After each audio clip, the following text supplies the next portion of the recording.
Hello, जैसे कि अपनी क्लास चल रही थी संकरण वाली। संकरण में हमने ये पढ़ लिया था कि भाई आइडेंटिफिकेशन कैसे करनी है। संकरण दो क्लास उस पर अपनी बन गई थी। एक क्लास अपनी ये बनी थी कि भाई वास्तव में संकरण होता क्या है और संकरण की जरूरत क्यों पड़ेगी। ठीक है, अभी आज की क्लास में हम संकरण कितने प्रकार का होता है, उन सभी प्रकारों में कैसे कैसे उसमें उन संकरणों की आकृति और संकरण के कारण उस मॉलिक्यूल की आकृति कैसी होगी और उस मॉलिक्यूल में बंध बॉन्ड का मान कितना और कैसे होगा। और थोड़े से एग्जांपल ले लेंगे, उसमें एग्जांपल में के थ्रू अपन समझेंगे कि भाई संकरण के कितने प्रकार है, उसमें कैसे कैसे क्या क्या होता है। ठीक है, तो हेडिंग हम लगा लेते हैं। पहले तो केमिस्ट्री की क्लास है आपकी।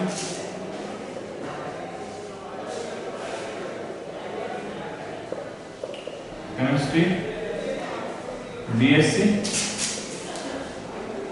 Part first. किसका पार्ट पढ़ रहे थे? इनऑर्गेनिक में पढ़ रहे थे। किसमें? इनऑर्गेनिक में यूनिट फर्स्ट में है। यहाँ पे क्या चल रहा था आपका? हाइब्रिडाइजेशन। तो आगे हम चलेंगे टाइप्स ऑफ, टॉपिक है आपका आज का टाइप्स ऑफ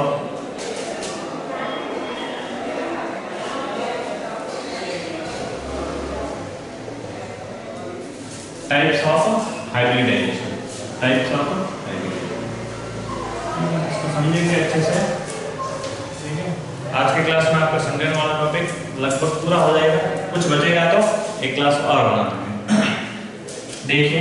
देखो टाइप्स कौन कौन से होते हैं। सबसे पहला टाइप मैं लिखूं sp संकरण हो सकता है। कौन सा हो सकता है?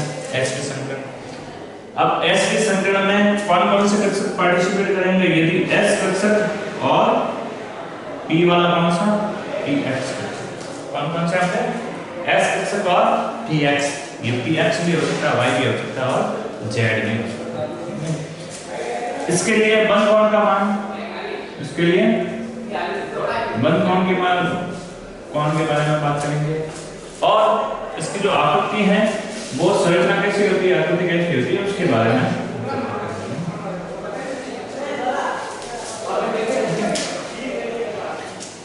और लास्ट में एक बात करेंगे, इसके उदाहरण लेंगे। इसका लेंगे हम। अब देखो, जिस भी मॉलिक्यूल में जिस भी अणु है sp संकरण होता है, उसमें एक तो s कक्षक पार्टिसिपेट करेगा और क्या करेगा? p कक्षक। एक s और एक px कक्षक मिलाकर कितने बनाएंगे? 2sp संकरण कक्षक। और फिर इसके द्वारा जो भी अपना अणु होगा जिसमें sp संकरण होगा, उसके लिए बंध बॉन्ड का मान होगा आपके 180 डिग्री। कितना होगा? 180 डिग्री का। आकृति इसकी होती है रेखीय। कैसी आकृति होगी? रेखीय आकृति। एग्जांपल इसका मैं यदि लिखूं तो जैसे CO2 हो गया, CO2 हो गया। अब CO2 में कैसा होगा देखो, और रेखीय आकृति तो ये होगी। जैसे उदाहरण दिया था, आकृति रेखीय है तो ये कार्बन है, डबल बॉन्ड O और ये हो गया आपके 180 डिग्री। sp संकरण में कुछ इस प्रकार से आपका।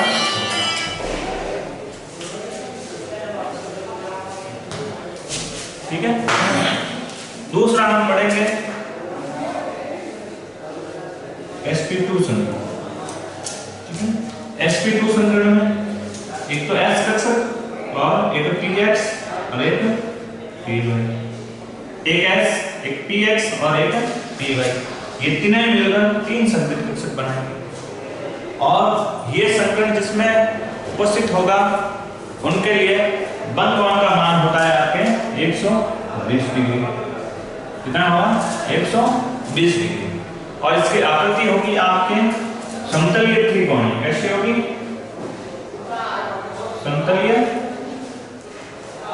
त्रिकोण।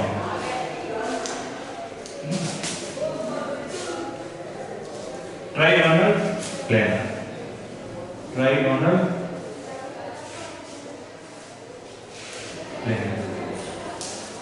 ठीक है।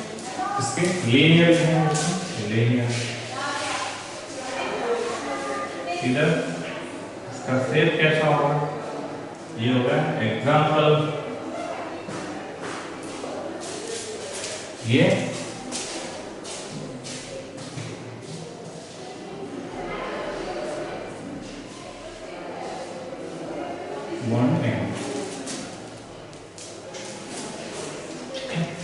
ये भी आपके टाइप ऑफ हाइब्रिडाइजेशन। अब इसका उदाहरण होगा आपके BCl3। BCl आप सभी में चेक कर सकते हो, जैसे हमने आगे वाली क्लास में पढ़ा है। BCl3 हो जाएगा इसका संयोजी कोष में इलेक्ट्रॉनों की संख्या इसमें कितनी होगी, 3 और 3 एकल मात्रा जुड़े हुए, 3 और 3 6 बटा 2, तो क्या हो जाएगा sp2 हो जाएगा। ठीक है, अब आकृति कैसे होती है, समतल त्रिकोण ये होती है, जैसे कि ये बोरॉन है, ये क्लोरीन है, ये हो गया क्लोरीन हो गया, ये आपके हो गया क्लोरीन हो गया। इनके बीच बंध कोण का मान कितना था, 120 था। ये हो जाएगा आपके बंध कोण का मान 120 की। ठीक है, तो दो हो गए अपने sp और sp2 संख्या। अब आगे बढ़ेंगे sp3 संख्या, कौन सा, sp3 दो हो गए, पोस्ट कर लो, एक स्क्रीनशॉट ले लेना।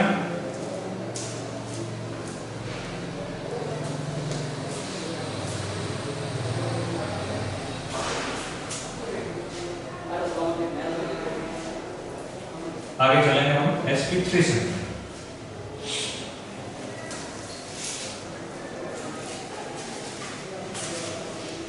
आगे तीसरा है अपने sp3 से। sp3 संकरण में एक होगा s कक्षक, एक px, py और pz, ये तीनों मिलकर क्या बनाएंगे, 4 sp3 संयुक्त कक्षक। और ये संकरण जिन अणुओं में पाया जाएगा उनके लिए बंध कोण का मान होगा 109 डिग्री और आपके 28 मिनट। इसको ऐसे लिखना, 109 डिग्री और 28 मिनट। और इनके लिए आकृति आपकी हो जाएगी चतुष्फलकीय। कैसे हो जाएगी, चतुष्फलकीय। कैसे हो जाएगी, टेट्राहेड्रल।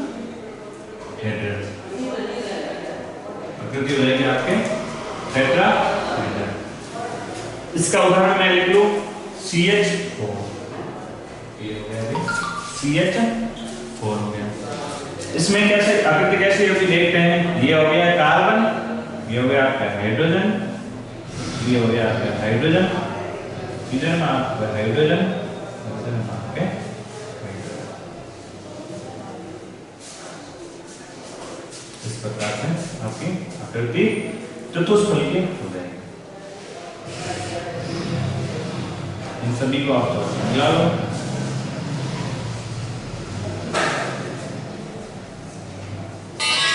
आपस में मिले होंगे, आपस में मिले होंगे।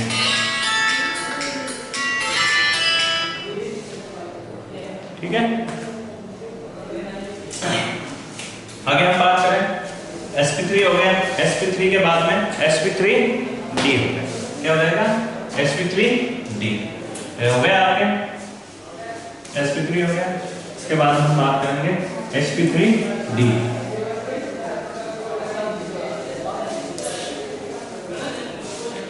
sp3d तो अब ध्यान रखना है sp3d में क्या होगा, sp3 में एक s कक्षक, 3 एक s के बाद में px वाला, एक py वाला और एक pz।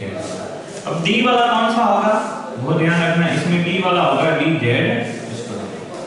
d कक्षक होते हैं दो प्रकार के होते हैं ना, T2G और Ag कक्षक। जैसे देख लो एक बार समझ लो, एक तो dxy, dyz, dxz और dx स्क्वायर, y स्क्वायर और dz।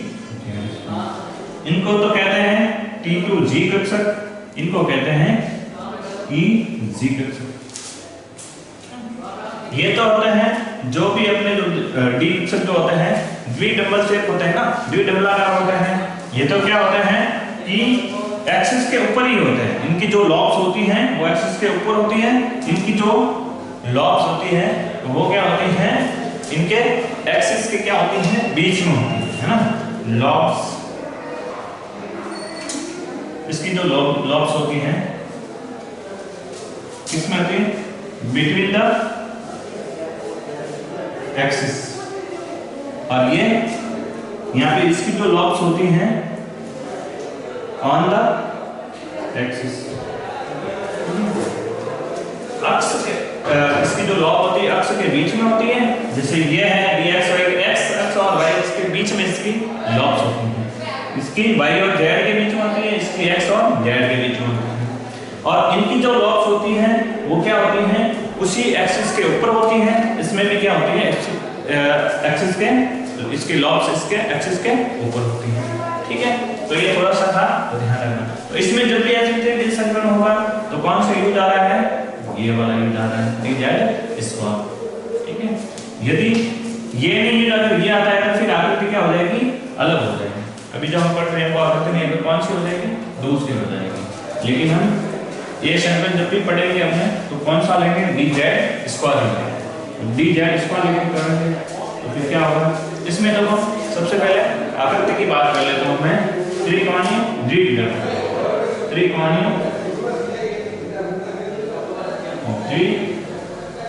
द्विपिरामिड, ट्राइगोनल बाइपिरामिड।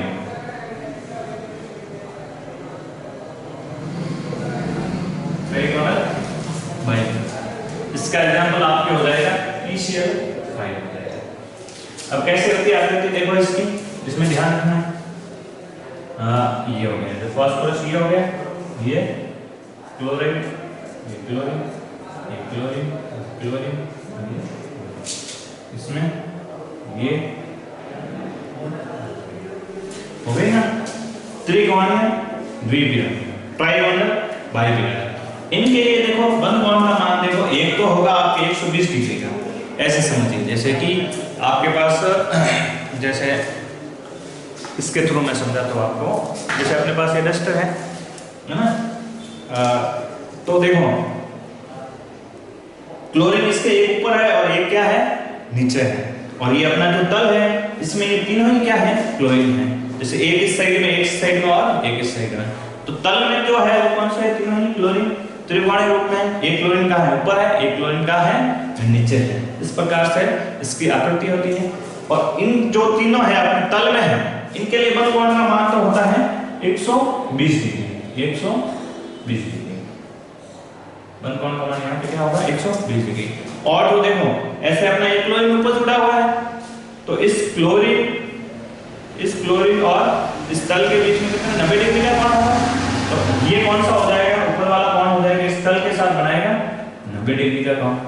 जैसे ऊपर 90 डिग्री का बनाएगा वैसे वैसे नीचे वाला भी क्या बनाएगा, 90 डिग्री का कोण।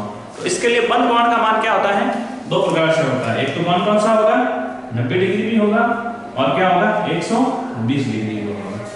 आपके एक सवाल ये भी पूछा जाता है कि भाई ऐसा कौन सा संकरण का प्रकार है जिनके लिए बंद कोण का मान एक समान नहीं होता। अभी तक जो हमने पढ़े sp पढ़ा तो उनके लिए बंद कोण का मान 180 डिग्री था, sp2 के लिए 120 डिग्री था, sp3 के लिए 109 डिग्री और अटैचमेंट था। लेकिन sp3d के लिए आप देख लीजिए 120 और 90 डिग्री। तो ध्यान रखना, ये क्वेश्चन आपके बहुत बार पूछा गया है कि ऐसा कौन सा संकरण है जिनके लिए बंद कोण का मान, सभी बंद कोणों का मान समान नहीं होता है। तो अपना कौन सा हो जाएगा आंसर, sp3d। देखो सभी बंद कोणों का मान एक जैसा नहीं है। और एक चीज इसमें ध्यान रखने की ये है, ये जो बीच वाला है, जो तल वाला है, इसको तो कहते हैं एक्सियल, इसको इक्विटोरियल कहते हैं ना, क्या कहते हैं, इक्विटोरियल। ये जो बॉन्ड है तीनों, ये क्या कहलाएंगे, इक्विटोरियल। और दो ऊपर और नीचे है वो क्या कहलाएंगे, एक्सियल। एक चीज और ध्यान रखनी है, एक्सियल वाले की जो बॉन्ड लेंथ होती है वो क्या होती है, ज्यादा होती है किसकी तुलना में, इक्विटोरियल में। किसमें, त्रिकोणीय द्विपिरामिडल में एक्सियल वाले की जो भी बॉन्ड लेंथ होती है ना, यहाँ अलग से लिख लेना, बॉन्ड लेंथ जो है ना, बंध लंबाई, बंध लंबाई। बंद लंबाई एक्सियल की क्या होगी? इक्विटोरियल से क्या होगी? अधिक। ये वाले जो ऊपर और नीचे वाले बंद जो हैं, इनकी बंद लंबाई क्या होती है? बीच वाले जो बंद हैं उनकी तुलना में क्या होती है? ज्यादा होती है। ये चीज भी आप ध्यान रखेंगे।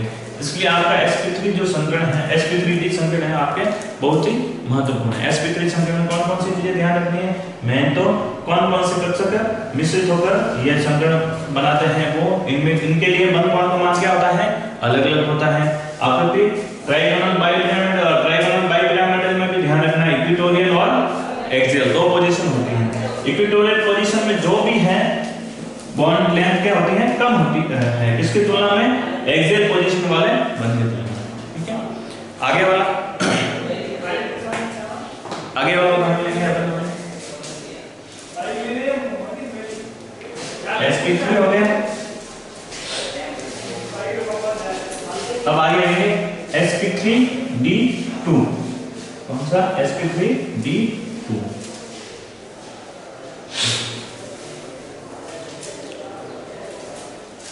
चार हो गए, 5 हो जाएगा sp3d2।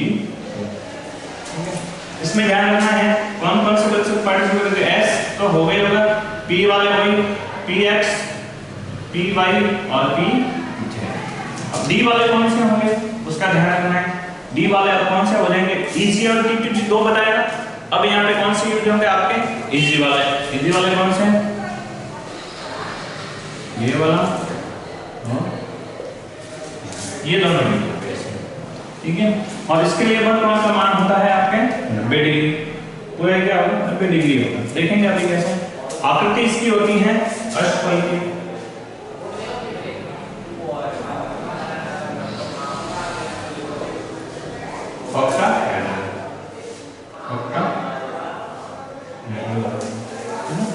इसका एग्जांपल लिखेंगे, SF6 लिख लेंगे। तो SF6 में आकृति का ऑप्शन से कैसा हो गया? SF6 सल्फर तो हो जाएगा बीच में, इधर होता है आपके फ्लोरीन, यहाँ भी फ्लोरीन, इधर एक फ्लोरीन, इधर एक और फ्लोरीन, इनको मिला दो। एक फ्लोरीन ऊपर, दूसरा फ्लोरीन नीचे।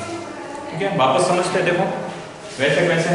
जैसे बीच वालों के लिए 4 कॉर्नर इसके हो जाएंगे। बीच में अपने क्या है? बीच में रखा हुआ है सल्फर, बीच में रखा हुआ है सल्फर।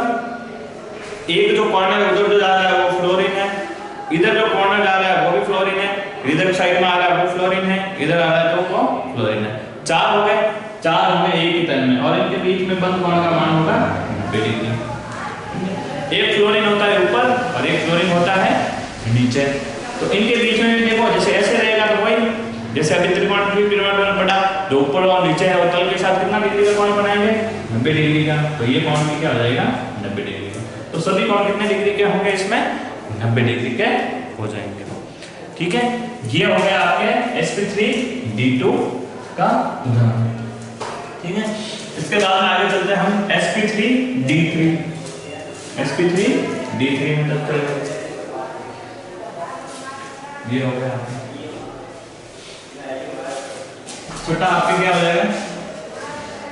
sp3 और d3। sp3 में एग्जांपल अपन लेंगे IF7 का, और इनके लिए बंद कोण का मान भी देखो, जैसे sp3d में था वैसे वैसे 72 और 90 डिग्री, दो बंद कोण है। पंचभुजीय द्विपिरामिड एग्जांपल हो जाएगा इसका IF7 हो जाएगा। पंचभुजीय द्विपिरामिड कैसी होगी आकृति? देखिए आयोडीन तो आ जाएगा बीच में। अब क्या है यहाँ पे बीच में? 5 हो जाएंगे। एक फ्लोरीन इधर, एक फ्लोरीन इधर, एक फ्लोरीन इधर, एक फ्लोरीन इधर, एक फ्लोरीन इधर। इन सभी को क्या कर लेंगे अपन? मिला लेंगे सभी को। एक फ्लोरीन हो जाएगा ऊपर, एक फ्लोरीन हो जाएगा। ये कैसी हो जाएगी? पेंटागोनल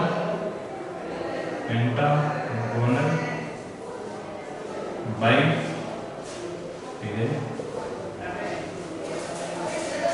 ठीक है।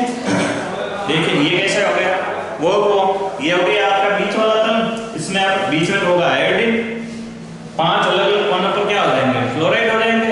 एक फ्लोराइड होगा ऊपर और दूसरा फ्लोराइड होगा नीचे, ठीक है। अब जो ये 5 बने हुए हैं तो तल में, अब 5 हो गए तो 5 के लिए प्रत्येक एलिमेंट कोण का मान होता है 72 डिग्री। कितना हो जाएगा, 72 डिग्री हो जाएगा। और इस तल के ऊपर वाला फ्लोराइड और एक नीचे वाला फ्लोराइड, इसके लिए बंद कोण का मान वही जो आगे हम पढ़ रहे हैं, इस तल के साथ इस कितना बंद बनाएगा वो 90 डिग्री का। तो तल के साथ बंद कोण का मान कितना होगा इसका 90 डिग्री। कितना होगा 90 डिग्री का। तो एक बात आपने देखी होगी कि एक तो कौन सा था संकरण अपने sp3d, कौन सा sp3d, और एक कौन सा हो गया sp3d3। इसके लिए भी बंद कोण का मान कितना था 90 डिग्री और 130 डिग्री, और इसके लिए 72 डिग्री और 90 डिग्री। तो ये कॉमन क्वेश्चन है आपके संकरण में पूछे जाने वाला कि भाई ऐसे कौन से संकरण हैं जिनमें बंद कोण का मान भिन्न भिन्न होता है। तो बहुत ही साधारण आंसर हो जाएगा इसका। कौन कौन से, sp3d संकरण और sp3d3 संकरण। कौन उनके बंद कोण का मान क्या है वो भी बता दिया, अगर वो भी पूछा जाए तो वो भी लिख सकते हैं, ठीक है। तो आपके जो भी सिलेबस में सारे संकरण हैं sp से लगाकर sp3d3, इनके बारे में सभी के बारे में हमने चर्चा कर ली। यदि एग्जाम में क्वेश्चन आता है इस प्रकार से, बड़े क्वेश्चन में यदि आता है नहीं बताओ तो क्वेश्चन में भी संकरण किसे कहते हैं या संकरण को समझेंगे, तो संकरण की नॉर्मल परिभाषा लिख लोगे। और इसके साथ में यदि पूछा जाता है संकरण किसे कहते हैं और संकरण के प्रकारों को समझेंगे, तो फिर क्या कर लोगे आप, संकरण की परिभाषा लिख लो जो हमने प्रीवियस क्लास में पढ़ा है। संकरण क्या होता है, कैसे होता है, वो लिख लो। उसके बाद में जो भी प्रकार हमने आज पढ़े हैं उनमें उनको लिख सकते हो। वैसे तो हमने यहाँ पे सारणी के थ्रू हमने पढ़ा है, लेकिन आप साथ में थोड़ी थ्योरी भी लिख सकते हो। थोड़ी थ्योरी लिखोगे तो, क्योंकि जैसे निबंधात्मक क्वेश्चन आएगा तो उसमें थोड़ी थ्योरी तो लिखनी पड़ेगी। ये तो हमने समझ लिया, अब समझ में आता है सभी को कोई संकरण कैसे कैसे होता है, इसकी थ्योरी भी लिख सकते हैं। जैसे कि S एक S कक्षक, P 3 B कक्षक और 3 D कक्षक, और D कक्षक कौन कौन से, एक छोटी सी चीज हाँ इसमें लिख लो। एक S कक्षक कौन सा था इसमें, एक तो S कक्षक P वाले कौन से, Px Py और Pz वाले, और D कक्षक कौन से हो जाएंगे, अब T2G वाले हो जाएंगे, Dxy Yz और Dxy। ये सारे कक्षक मिलकर क्या बना देंगे sp3d संकरित कक्षक, ठीक है। धन्यवाद।